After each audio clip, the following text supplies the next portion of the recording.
¿Los veis? Por el color, digo. Sí, sí.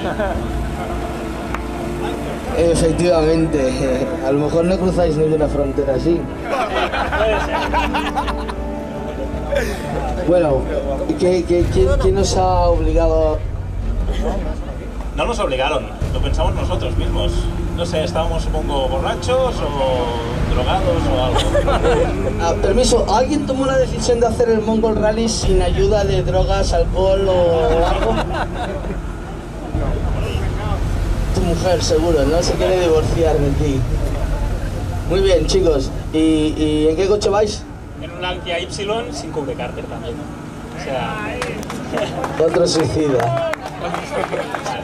No, mira, si ponemos uno. ¿Y pensáis hacer alguna otra aventura en el futuro?